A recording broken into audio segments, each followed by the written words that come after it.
আসসালামু আলাইকুম ইব্রান, সবার কি অবস্থা? আসলে যে মূলত কাজ কামে প্রচুর চাপের কারণে ভিডিও করতে পারতেছি না।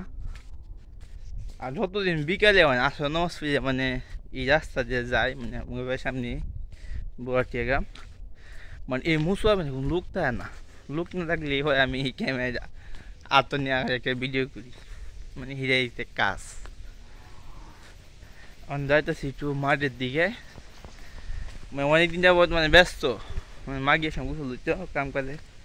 আজকে কাম আছে, ঠিক আছে, আজকে কাম করতাম না। আমাদের একটু বিনোদনের দরকার আছে, হাঁটাগুটির দরকার আছে। এক জায়গায় ভালো লাগে না। আমাদের বড়টিয়া গ্রামে বিভিন্ন দৃশ্য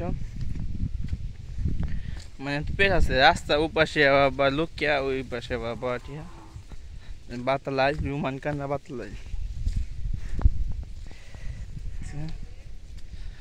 হ্যাপি টাইম, খুব ভালো লাগতেছে সময়টা। আসলে এক কিছু আসলে পরে ভালো লাগে, আর কিছু হজম মাঝে পরে বাতাসগুলো খুবই কি বলবো, খুব এক্সিলেন্ট, খুব একটা চমৎকার সময়। বিকেল হাঁটতেছে আসলে মতো কি বলবো, এখানকার গ্রামের দৃশ্য।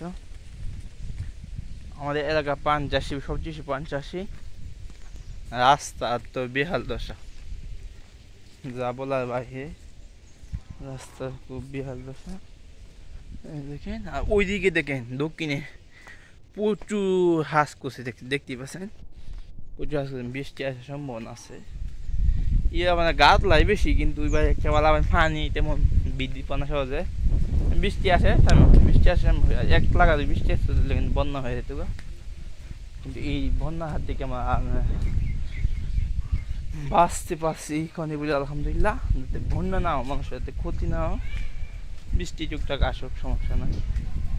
আর এইদিকে মতিয়াকা ধান ক্ষেত দেখেন, একদম শুবাইয়া গেছে গা। আমার ধান ক্ষেত এখন শুবাইছে না, আমার প্রতি বছর লাস্টে হয়েছে আমার মৌসুম। এই যে এখন কাটার ধান লাগানি যে একটা মজা, আপনার এমন মৌসুম ধান কাটা তার থেকে বেশি মজা।